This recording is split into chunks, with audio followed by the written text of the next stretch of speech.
Tired of the negativity? Looking for a shot of optimism? Well, I have an inspiring story to make you smile right after this. This episode of Misfits and Crackpots is brought to you by the Well-Crafted Story Workshop. Struggling to connect with your audience and attract new clients? Transform your speaking skills at the Well-Crafted Story Workshop with Coach Jimmy Hayes Nelson and yours truly, Dr. Danny Brissell. In just 2 days, master the art of crafting compelling speeches that convert listeners into clients. Whether in-person or virtual, you'll get personalized attention in an intimate group, learning not just from expert coaches, but from fellow entrepreneurs. Don't let another opportunity slip away. Get your free story blueprint today at wellcraftedstoryworkshop.com and turn your story into your most powerful business tool. Your success starts here. Visit wellcraftedstoryworkshop.com now. You're just a well-crafted story away from 7 figures. Hello there, my friend, and welcome to Misfits and Crackpots, short, inspiring stories for busy people. I'm Dr. Danny Brissell.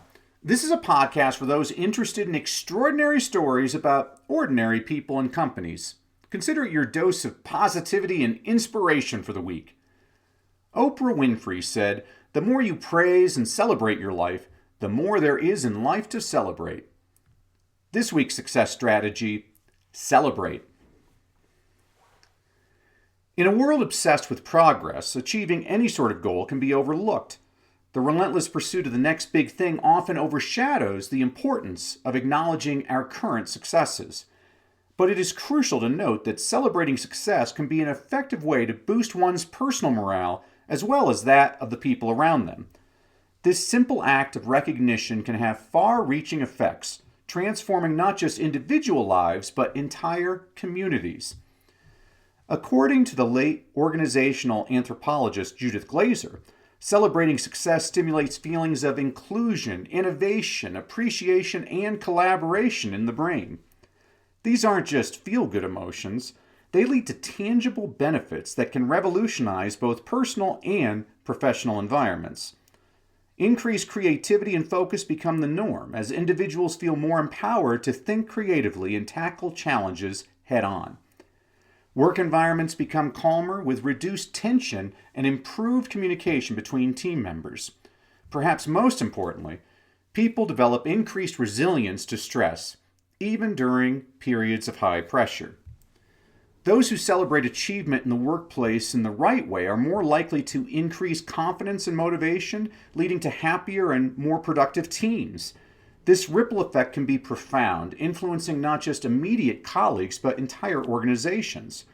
When success is celebrated openly and sincerely, it creates a culture of positivity and mutual support. Team members become more invested in each other's success, fostering a collaborative environment where everyone is driven to excel. Indeed, hitting one's goals is a triumph that should be commemorated. Too often, however, many of us do not pause to acknowledge how far we have come. We're so focused on the next target that we fail to appreciate the journey that brought us to where we are. This oversight can lead to a sense of perpetual dissatisfaction, always chasing the next big thing without ever feeling a true sense of accomplishment.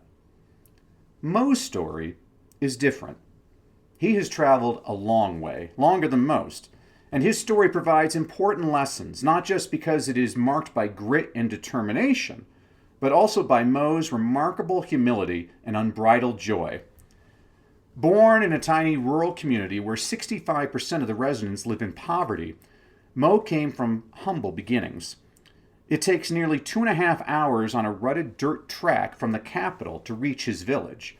There is no sign at the entrance of the small town, so out-of-towners might just pass through it. The buildings are falling apart. The majority of the village's residents work in agriculture, particularly in the cultivation of onions. It's worth noting that onions are very hardy and can survive in a wide range of growing conditions.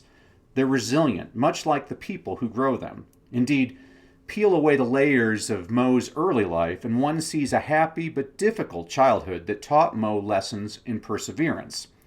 Each layer of hardship he overcame made him stronger, more determined, and more appreciative of every small victory. His father's income as a greengrocer was barely enough to make ends meet for his mother, brother, and him. Mo wasn't particularly good at academics, so he took a job as a teenager that forced him to commute back and forth from his home to the capital 5 days a week, a daily journey of nearly 5 hours each way. It was a tough time for Mo. His daily routine was grueling, to say the least. He would attend school from 7 to 9 a.m. before departing so he could make it to his job by 2 p.m. This wasn't a simple commute. Sometimes he was transferring buses 4 to 5 times each way.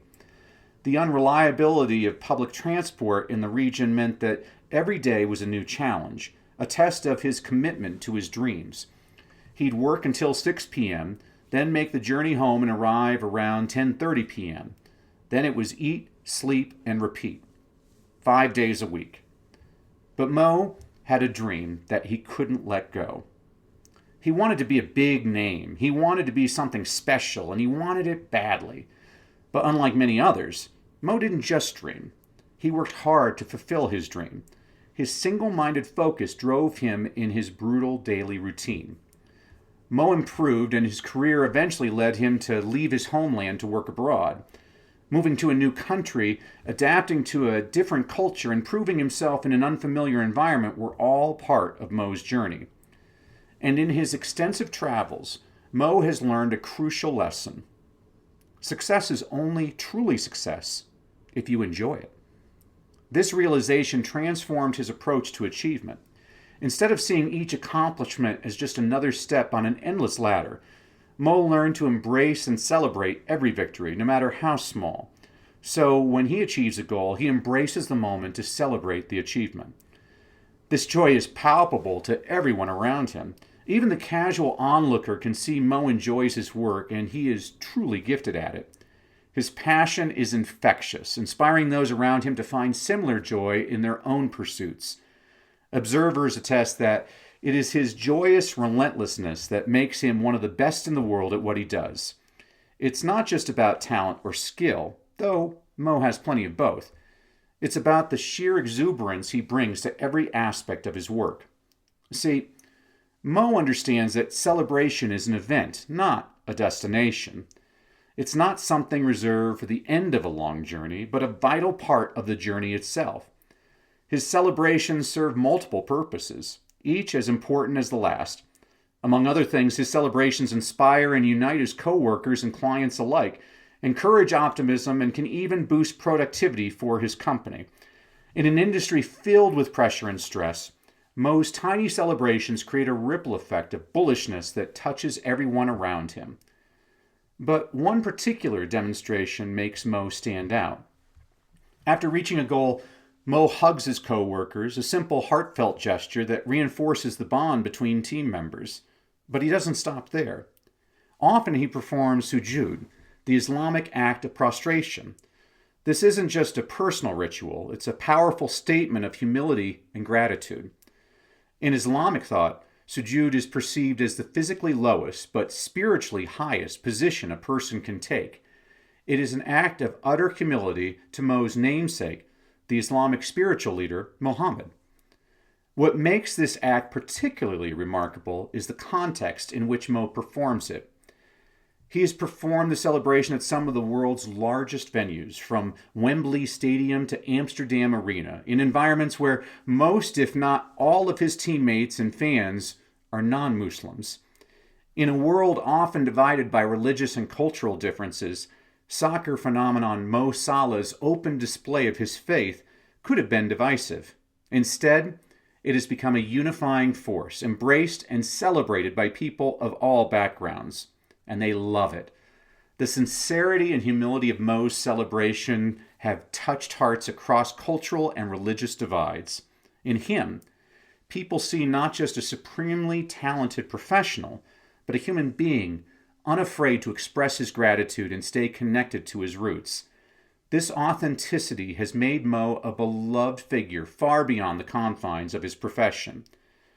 The star player for Liverpool even inspired team enthusiasts to develop a chant praising him that quickly went viral on social media to the beat of a 90s British pop song, which goes, Mo sa la la la la, mo sa la la la la. If he's good enough for you, he's good enough for me. If he scores another few, then I'll be Muslim too. If he's good enough for you, he's good enough for me. He's sitting in the mosque, that's where I wanna be.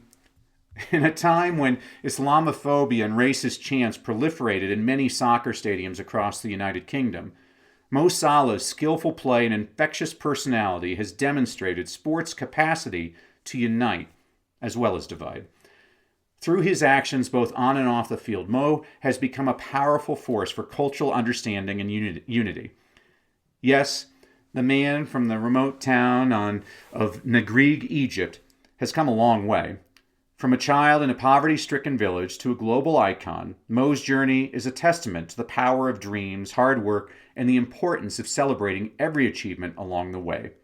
He's won multiple honors, including the Professional Footballers Association Player of the Year, Football Writers Association Player of the Year, African Player of the Year, and the Premier League's Golden Boot Award. Considered one of the finest soccer players in the world and one of the greatest African players of all time, he is also one of his sport's highest paid. But these accolades and financial rewards are not what define Mo Salah.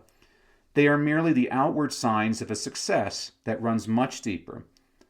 Every time he steps onto the field, whether it's for a crucial match or a simple practice session, Mo brings with him the same enthusiasm and love for the game that he had as a child playing in the dusty streets of his village. And with each goal he scores, he shares that unadulterated exuberance with the world. See, friend, inspiration is all around us. You just have to look for it. Thanks for listening. Join us next week for another inspiring story about misfits and crackpots. Misfits and Crackpots is a production of Success Media, produced by Terrence Wishner. Sound effects by Alessandro Lucati, courtesy of Pixabay. Thank you for tuning in. If you love today's story, there's so much more to explore in the book Misfits and Crackpots by yours truly, Dr. Danny Brissell. Grab your copy now on Amazon and dive deeper into the extraordinary lives of those who dared to change the world. Don't forget to subscribe, leave a review, and share the podcast with fellow misfits who love inspiring stories. See you next time.